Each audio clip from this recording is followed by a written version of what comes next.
the world, shrouded in darkness. The darkness we see is not merely the absence of light, but a profound shadow cast by the weight of human sin, a separation from the light of God. Yet, in the midst of this darkness, a Savior emerges, Jesus Christ, the light of life, stepping into our brokenness to bring salvation.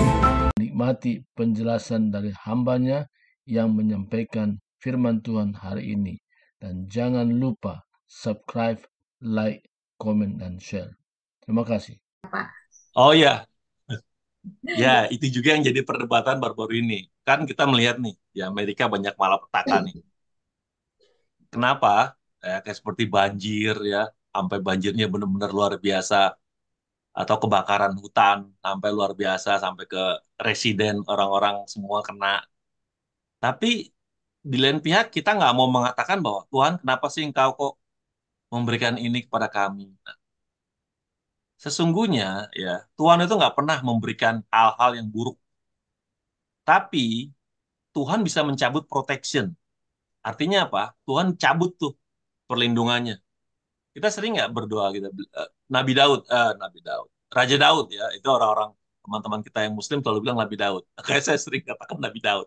Kalau saya mengatakan Raja Daud sering kali bilang, Tuhan, tolong jangan sendengkan wajahmu. Artinya apa? Dia ingin tetap Tuhan Yesus membless dia, melingkupi dia dari apa?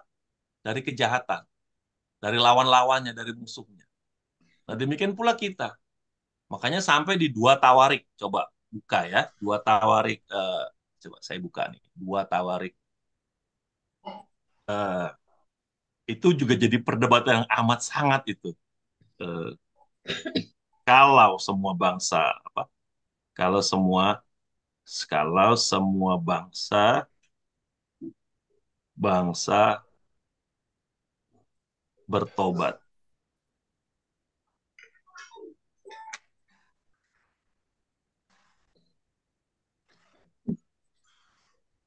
Nah, 2 Tawarik,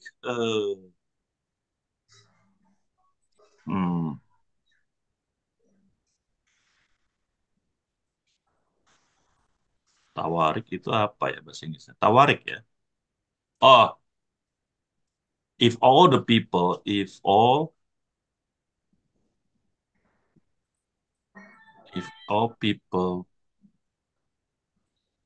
repent. Second Tawarik Chronicle.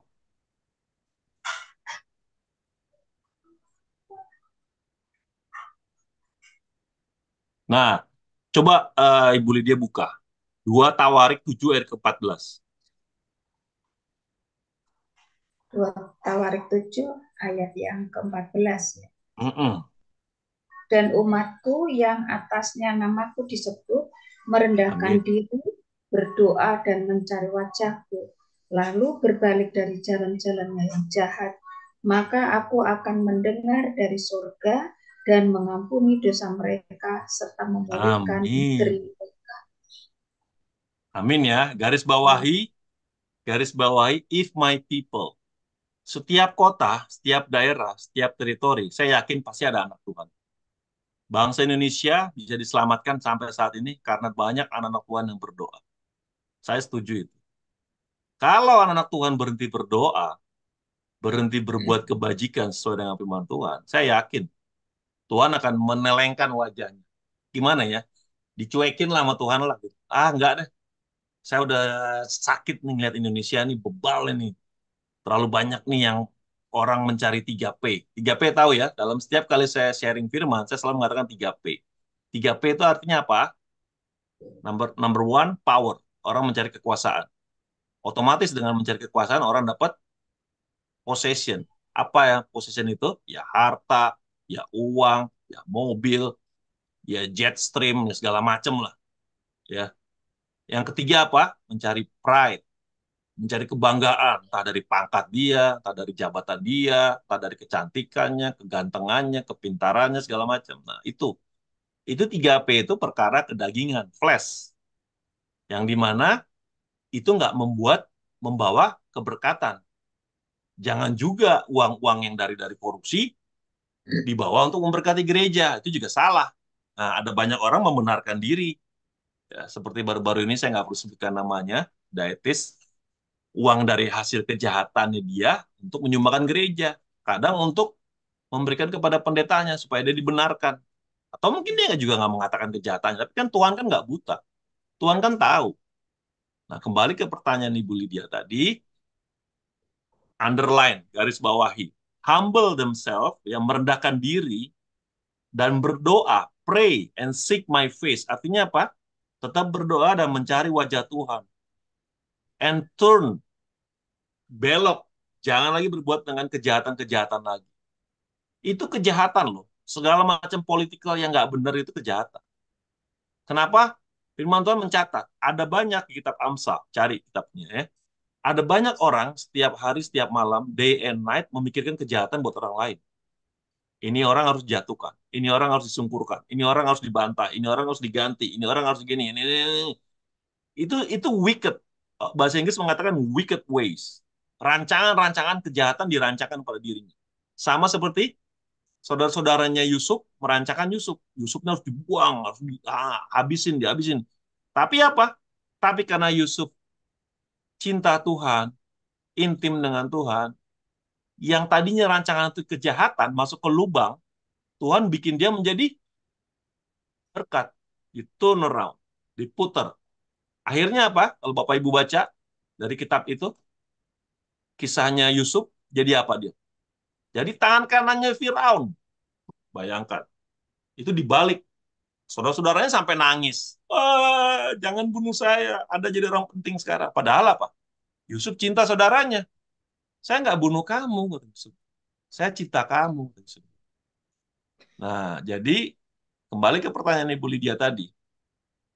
Sedikit banyaknya, kalau bangsa-bangsa, rakyat-rakyat melupakan Tuhan, saya percaya ya Tuhan akan sendengkan kepalanya. Makanya kalau ada badai hurricane di Amerika, khususnya di Texas, di mana-mana ya, doa kita dirubah. Jangan kita berdoa bahwa Tuhan jangan datangin ke Texas. Salah. Kenapa? Datangin aja ke Meksiko. Kenapa? Di Meksiko pun juga ada orang-orang setia dengan Tuhan, ada hambanya. Kita nggak boleh bilang, jangan datangin ke Jakarta banjir Tuhan, biar aja ke Bogor. Nggak boleh gitu doa. Di Bogor pun ada anak Tuhan kan? Kalau berdoa harusnya Tuhan, kehendakmu yang jadi. Jangan sampai banyak makan korban. Baik di Jakarta, baik di Bogor, baik apa, semuanya Tuhan. Kalau bisa Tuhan, jangan sampai kita ini sengsara. Kenapa? Karena hidup sendiri udah susah. Ya, Bapak Ibu ingat kejadian tsunami? Itu terakhir kali saya melayani di Indonesian Waters. Terus saya bekerja di oil and gas. Waktu itu saya lagi di lepas pantai, tahun 2004 akhir. Desember 31, 2004, menjelang ke 1 Januari 2005. Itu saya di lepas pantai di dekatnya Balikpapan. Itu goncangan tsunami dari Aceh, itu kerasa di platform saya. Begini-begini. Dan saya tahu itu hal yang nggak benar. Langsung besoknya saya dipanggil helikopter pulang ke Jakarta. Berikutnya saya baca apa? Tsunami melanda Aceh. Tapi kan kita nggak bisa ngomong, oh itu loh orang Aceh, wicked, jahat, gini. Tapi memang dari berbagai kesaksian yang saya baca, ada anak-anak Tuhan di sana. Ingat ya, kota Aceh itu Serambi Mekah. Itu banyak sepupu-sepupu kita di sana yang menentang gereja, menentang anak-anak Tuhan. Tapi ada anak-anak Tuhan yang ingin merayakan Natal. Mereka tuh diusir, dimaki-maki. Jangan Natal di sini, nggak boleh. Akhirnya mereka kemana? Ke gunung. Saat dia ke gunung, begitu tsunami terjadi, apa yang terjadi, Bapak Ibu? Mereka selamat semuanya. Gunung. Ah, itu benar-benar luar biasa. Bukannya kita nyukurin ya, syukurin loh. Nah, enggak. Kita nggak boleh gitu juga. Karena itu juga saudara-saudara kita juga. Satu jiwa itu berharga. Mau itu saudara Muslim kayak, Buddha kayak, Hindu kayak. Semuanya berharga. Binatang pun berharga. Tumbuhan pun berharga. Jangan pernah berpikir, oh itu beda iman sama kita, biar aja dia. Jangan. Karena satu jiwa itu berharga. Firman Tuhan mengatakan apa? One soul diselamatkan, heaven, surga bertepuk tangan, berpesta pora. Kenapa? Karena satu jiwa nggak masuk ke dalam neraka. Jadi udah jelas ya Bu Lydia ya. Jadi sedikit banyak dan pengaruhnya itu sangat besar. Kenapa? Karena yang menguasai bumi dan sisinya ini kan Tuhan. Ya, kita minta pertolongan kepada yang punya. Karena itu di luar batas loh. Orang banyak badan geofisika bilang, oh akan terjadi tsunami, akan terjadi badai di bagian Aceh, gempa bumi. Tapi kalau anak-anak Tuhan berlutut, berendah hati, berdoa, Tuhan, jangan sampai terjadi gempa bumi di Jakarta. Jangan sampai terjadi badai. Kayak di Texas kemarin, berkali-kali nih. Berturut-turut nih, anak Tuhan berdoa. Tapi sekarang saya sudah katakan dengan teman-teman, doanya dirubah. Kehendak-Mu yang jadi Tuhan, ampuni kami kalau kami berdosa. Itu sebenarnya Tuhan juga menyatakan pesan yang harus kita ingat. Bahwa kita ini nothing. Kalau Tuhan mau berkehendak, semua bisa terjadi. Gitu. Kebakaran kayak, gempa bumi kayak, angin puting beliung kayak, banjir segala macam. Dan saya mau kasih kesaksian sekali lagi ya. Waktu rumah saya kemasukan air, hampir kemasukan air, tahun 2017, Bapak Ibu bisa cari di YouTube, Hurricane Harvey. Itu airnya setinggi leher saya, di depan rumah saya, di jalan raya. Tapi, puji Tuhannya, air itu nggak masuk ke garasi saya. Bayangkan, di depan garasi, ada driveway, tempat parkir mobil, itu nggak masuk. Tapi, air itu punya mata. Ada beberapa rumah, yang saya nggak sebutkan namanya, ataupun imannya, masuk dia ke rumah dia. Padahal kan jalan kita sama. Tapi kenapa air itu punya mata? Air itu bisa memilih masuk ke rumah si A, masuk ke rumah si B. Itu kesaksian yang sampai sekarang saya masih simpan. Artinya apa? Artinya Tuhan membiarkan itu terjadi masuk ke rumah si A, tapi tidak ke rumah si B.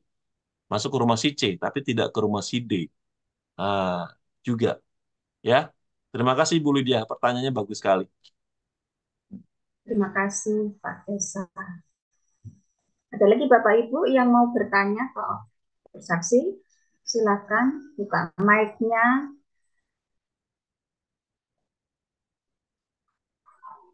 Pastor Subati ini mungkin, atau Ibu Tiar, kemudian Pak Dr. Saus, Ibu Nelly, semua boleh ya bersaksi. Pak Ratlan, Manurung, Ibu Ellen, Pak Victor, Pak Mulyono, dan Ibu Sylvia. Ibu Nelly masih sembunyi, masih kedinginan. Dokter Saud udah buka kamera dia, Dokter Saud. Ya, silakan Pak Dokter. Ya, shalom. Terima kasih Pak Tesa yang sudah menyampaikan firman Tuhan kepada kita. Saya kalau diingatkan kembali ke Yunus ya Pak Tesa ya. Ya, ini adalah didikan yang sangat bernilai, yaitu sudut pandang kasih manusia dengan sudut pandang kasih Tuhan ya. Kalau saya lihat begitu. Jadi saya belajar dari Yunus, sudut pandangnya dia menurut pemikirannya baik kelihatannya gitu ya Pak ya. Melihat kehidupan orang Niniwe yang memang sangat jahat ya. Dia ada di generasi Yesaya, Raja Hizkia. Mungkin dia juga melihat bagaimana Sanherib yang begitu jahatnya gitu ya. Ingin menjungkir balikan lalu. Nah, luar biasanya tentu saja apa yang dilihat oleh Yunus ini membekas di hatinya bahwa Asyur atau Niniwe ini seorang yang sangat jahat gitu ya. Nggak layaklah untuk diselamatkan gitu. Kadang-kadang kita juga kalau mengalami trauma, maaf kata misalnya ada golongan komunitas suku atau agama tertentu yang melakukan satu penganiayaan di wilayah kita, itu tanpa kita sadari kasih kita memudar gitu ya. Nah, kalau bisa orang lain sajalah, Pak Surbakti lah yang dikirim, jangan saya. Kira-kira kan begitu ya. Kalau saya inginnya mereka itu dicungkir balikan Tuhan saja gitu ya, atas perbuatan mereka. Nah itu kan sudut pandang kita. Nah pelajaran yang sangat berharga bagi saya melalui Yunus ini, ketika Yunus memang ngambek, kecewa dia ketika Tuhan akhirnya mengampuni ya. Nah, kecewa gitu. Kok nggak dihukum? Kok Tuhan tuh baik? Memang Tuhan sangat baik kalau orang yang berdosa itu mau bertobat. Nah, kira-kira begitu yang gitu ya. Jadi kalau sebesar apapun dosa kejahatan kita merasa tidak layak, tidak pantas, sudah masuk penjara, mungkin sudah dianggap orang itu, siapapun menganggap kita tidak ada sedikit pun yang berharga, ya, layak gitu ya. Tuhan selalu membuka pintunya kalau kita mau bertobat. Nah, ini luar biasanya. Ya, makanya banyak hamba-hamba Tuhan melayani ke penjara, ke sana kemari. Karena ya sangat berharga bagi Tuhan setiap manusia. Yang penting dia mau bertobat. Gitu ya. Nah, bagi Yunus yang kadang juga saya mikir, kita ini kadang-kadang juga keterlaluan. Kita mau enaknya aja sama Tuhan. Ya, makanya ketika pohon jarak itu Tuhan buat dia, oh enak banget, nyaman nih, kita kira gitu ya. Pokoknya sesuatu yang nyaman nama kita itu kita kasihi, kita hargai, kita hormati, pokoknya begitulah ya. Tahu-tahu pohon jarak itu apa namanya dibuat Tuhan kirim ulat, lalu layu, ngambek kita marah, kenapa begini, kenapa begitu, apalagi angin panas gitu ya. Nah Tuhan bilang kenapa kamu marah? Gitu ya, marahlah saya. Kira-kira gitu ya. Kita kadang-kadang juga kecewa kalau melihat hamba Tuhan perilakunya kira-kira begitu ya, yang kita hormati. Kok bisa hamba Tuhan ini melakukan hal seperti itu? Apalagi yang viral-viral sekarang ini ya Pak, mungkin Pak Tesa juga tahu ya. Seorang hamba Tuhan KDRT, dan kita juga kadang-kadang mikir, saya bilang juga mereka, ya jangan lihat sisi buruknya, kita doakan supaya suatu saat dia bertobat seperti Niniwi gitu ya. Nah itu kita nggak bisa menghakimi karena latar belakang seseorang kan berbeda-beda ya, kita nggak tahu. Jadi pintu, sehingga ibu-ibu juga mikir, yang itu dibunuh aja itu gitu ya, nggak layak itu kan, nggak pantas. Nah, kayak Yunus juga kadang-kadang ibu-ibu ini, kira-kira terutama ibu-ibu ya sing saya sorot, karena yang banyak minta itu saya viralkan. Gelar tulisan itu pendeta biadab, pendeta keparat katanya, tolong diviralkan ya. Jadi mereka ingin itu dibunuh. Ini kayak Yunus juga kelihatannya ya, kayak Yunus berharap. Tetapi ternyata perkataan Yesus itu yang menggoncang hati saya kalau Yunus Pak. Ya. Kamu yang bukan kamu buat saja, kamu sayang dengan pohon jarak itu, betul kan? Apalagi jiwa yang 120.000 ini, kira begitu ya. Nah, bertobat. Saya memang sampai sekarang masih yakin, Pak, bahwa raja itu masihlah anaknya Sanherib Esarhedon ya, Pak ya. Karena setelah dibunuh kan Niniwe juga dibunuh oleh anaknya sendiri ya. 2 orang anaknya membunuh, tapi diganti oleh putranya juga. Entah berapa bersaudara kita kurang tahu. Hebat ya Esarhadon ya. Apakah karena dia melihat trauma-trauma keluarganya ya, bapaknya begitu ya. Nah, dan lain-lain, sehingga hatinya tersentuh karena yang membuat Niniwe ini memang katakanlah bertobat ya, itu karena rajanya bijak Pak gitu ya, mau merespon. Karena perintah raja itu kan bagi saya hebat sekali ya, kalau ada orang seperti misalnya ini Esarhadon, ketika ada perintah Tuhan kita mau dihukum, kalau kamu nggak bertobat kamu masuk neraka, lalu dengan ya kata yang tadi mungkin nggak Bapak bilang kan tadi 3P itu ya, kalau dari sudut negatif kelihatannya buruk, tapi kalau dari sudut positif sangat bagus juga Pak ya, karena powernya itu, kekuasaannya, dia bilang oh kamu harus mau puasa, mau binatang, mau apapun. Nah itu kalau dia nggak punya kuasa begitu enak banget katanya ya, dia gunakan powernya. Nah, saya rasa saya katakan kembali sangat luar biasa. Nah, memang wajarlah kalau saya katakan ini juga berita Injil Yohanes 3 ayat 16 itu ya Pak ya. Karena begitu besar kasih Bapa ya akan dunia ini. Nah, mari Bapak Ibu, baik diri kita sendiri, kita pastikan pertobatan kita harus sungguh-sungguh untuk membawa dampak kepada orang lain. Karena siapa tahu dengan pertobatan kita orang-orang lain melihat saya juga ikut bertobat. Nah, kan gitu ya. Nah, saya juga ikut bertobat. Karena pertobatan itu ternyata membawa kebahagiaan, gitu ya, diluputkan dan lain-lain. Nah, kalau kita nggak bertobat, ya orang lain juga bingung. Nanti Rasul Paulus juga bilang nih, jemaat di Roma ini harus dinasihati. Janganlah kamu serupa dengan dunia ini. Kalau kamu juga menjadi serupa dunia sebagai anak-anak Tuhan, ada Roh Kudus, dibilang kelakuan kamu sama, ya gawat Pak, ya. Mana mau orang bertobat? Katanya udah punya Yesus, punya Roh Kudus, kelakuannya sama sama kita. Apa bedanya? Nah, mungkin itu juga jadi tantangan yang sangat besar bagi kita.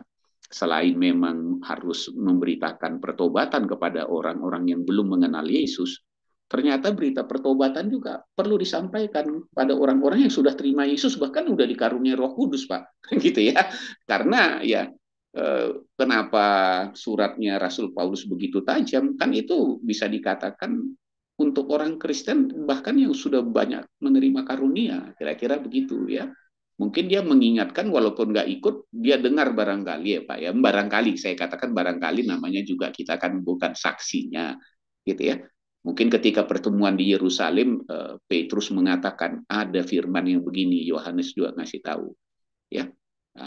Sekalipun kamu berseru kepadaku, tapi kalau kamu nggak melakukan, sekalipun kamu mengusir setan dan lain-lain bla Tuhan nanti bilang nggak kenal kalau tetap nggak bertobat. Kan kejahatan itu artinya nggak bertobat bahasanya sebenarnya gitu ya. Enyahlah daripadaku, hai kamu yang belum bertobat. Nah, saya suka, Pak Dokter jangan dirubah dong ayatnya. Lah, pembuat kejahatan kan berarti berdosa, kan perlu bertobat. Itu kan hanya bahasa kesamaannya saja maksudnya. Tuhan nggak bakal marah sama saya kalau merubah kata tapi maksudnya jelas gitu ya. Pembuat kejahatan berarti tidak bertobat. Sebenarnya di situ. Nah, terima kasih Pastor diulang diingatkan kembali. Nah, saya mengajak di sini kita the power of love ya. Kita dikenal dengan orang-orang yang hidup dengan kekuatan cinta dari Tuhan. Kita juga harus tunjukkan the power of love kita. Amin ya. The power of love kita harus kita tunjukkan kepada Tuhan, kepada sesama melalui sikap perilaku keteladanan kita. Ya, puji Tuhan. Mudah-mudahan dari sini banyak Yunus-Yunusnya, Pak. Ya, yang mau diutus untuk orang-orang yang mereka benci, barangkali begitu. Tuhan Yesus memberkati. Terima kasih sekali lagi, Pastor. Tuhan memberkati. Ya. Pak Dokter. Silakan Pak Tesa mau menanggapi. Enggak, terima kasih. Pak Saud, saya bukan pastor ya, saya sama dengan Bapak Ibu semua ya, kita semua ini sama. Ya. Makanya berapa kali saya bilang, kalau pastor itu harus ada jemaat, saya bilang. Dan kita ini semua adalah hamba-hamba Tuhan yang siap setiap saat memberitakan firman, dimanapun kita berada, saya bilang begitu. Terima kasih, firmannya ya dan amin. Saya setuju yang dibilang sama Pak Saud, bahwa setiap hari adalah tantangan buat kita untuk memenangkan jiwa. Karena itulah pentingnya Great Commission, amanat agung.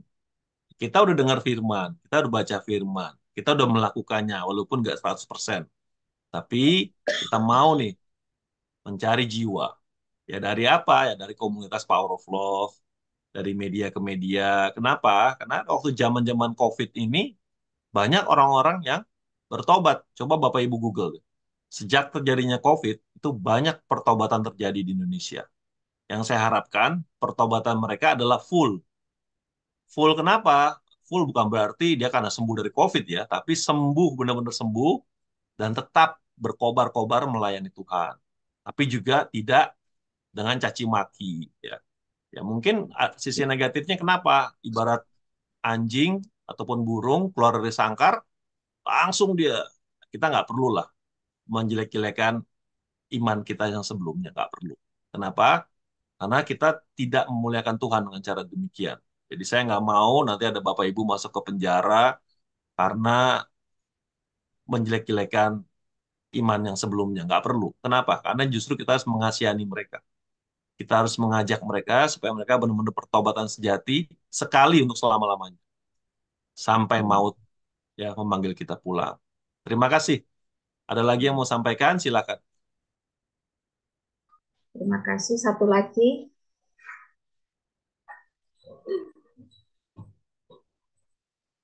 Kalau tidak ada,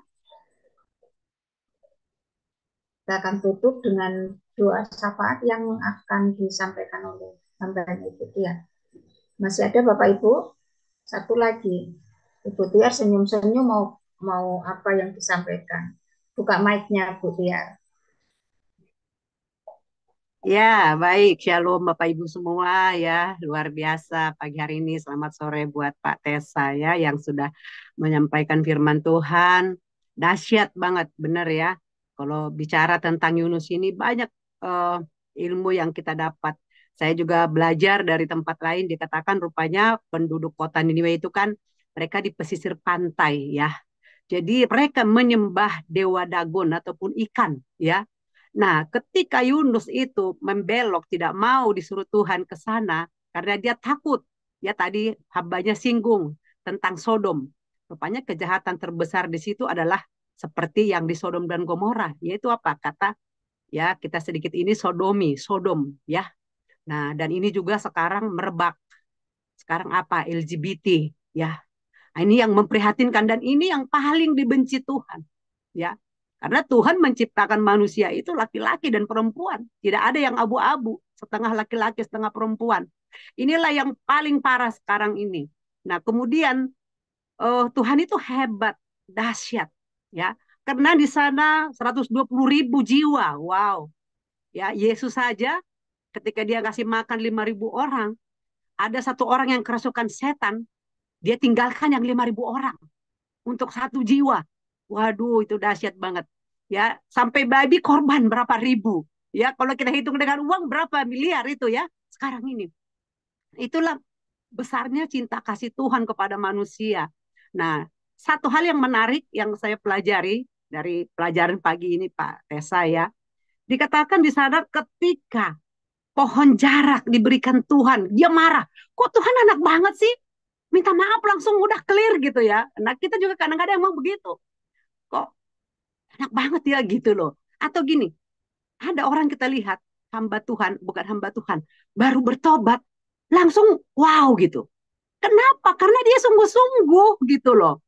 Di Niniwe itu saya melihat di situ memang kenapa mereka langsung semua rakyatnya bertobat, berpuasa.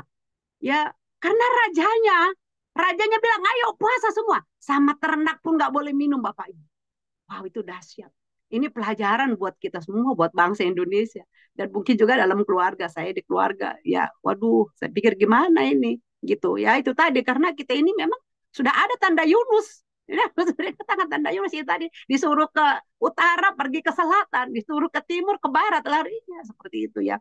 Nah, tapi kita baca di situ di ayat 4 itu dikatakan, atas sepengetahuan Tuhan, seizin Tuhan. Jadi pohon jarak tumbuh Tuhan yang bikin satu malam. Tuh, kemudian pohon jarak itu juga mati, satu malam juga selesai. Artinya apa? Hidup kita ini nggak ada apa-apanya. Semua dalam kendalinya Tuhan ya. Jadi, dan ayat yang terakhir nih yang saya sangat mengesankan sekali di ayat terakhir itu dikatakan apa? Bagaimana tidak aku sayang kepada Niniwe, kota yang besar itu yang berpenduduk lebih dari 120.000 orang. Yang semuanya tak tahu membedakan tangan kanan dan tangan kiri dengan ternaknya yang banyak. Ya, artinya apa? Banyak saudara kita yang belum mengerti, mendapatkan pengajaran tentang Tuhan Yesus, tentang Injil. Sebenarnya itu ya. Sehingga mereka tidak tahu sebenarnya mana yang benar, mana yang tidak. Mana iman yang benar, mana iman yang hanya sementara. Hanya di dunia ini. Nah, seperti itu saya dapat remah pagi hari ini. Dan diingatkan kembali ya, kalau ngebahas ini memang panjang, luar biasa diskusi. Ya, tapi satu hal tadi, Tuhan itu punya kuasa. Ketika Yunus itu lari, maka Tuhan punya hikmat. Disuruhlah ikan raksasa menangkap. Tadi 3 hari kata hambanya, dia bisa hidup di sana. Itu sebuah kemurahan Tuhan. Ya, dengan caranya Tuhan, dia tidak mati. Dan ketika dia dimuntahkan, orang Niniwe melihat. Kalau dalam ini yang saya dapat, orang berpikir begini, oh ini dewa yang kita sembah. Dia dilahirkan dari ikan itu. Mulanya begitu. Nah tadi saya senang dengan Pak Saud. Jadi sudut pandang manusia dengan Allah ketemu di sini. Artinya apa? Tuhan itu sanggup memutarbalikkan. Dia bisa pakai apa saja untuk membuat kemuliaannya itu. Atau rencananya itu sampai. Ya. Jadi buat kita juga yuk. Kalau kita membelok, itu hanya memperlama-lama. Ya, saya ditegur hamba Tuhan bilang begini, jangan salah ngambil keputusan Bu, nanti babak belur seperti Yunus. Oh itu membekas banget. Membekas banget di hati saya ya. Jadi ini buat kita semua sekali lagi berdoa ya, seperti apa kota Sodom itu ya, tawar menawar Tuhan dengan Abraham. Kami tadi malam membahas itu ya. Dia bilang kalau ada 50 orang Tuhan, masa sih Tuhan hancurkan? Oh tidak, 40 orang. Sampai 10 orang pun tidak ada.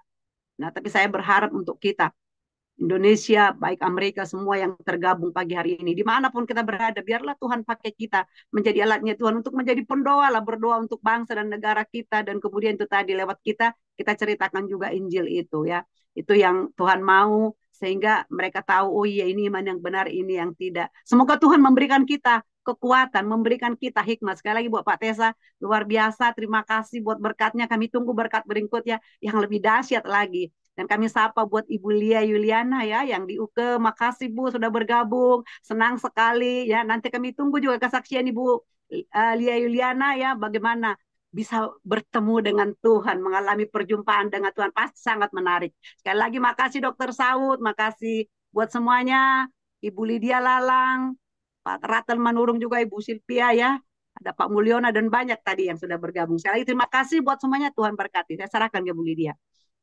Ya, silakan.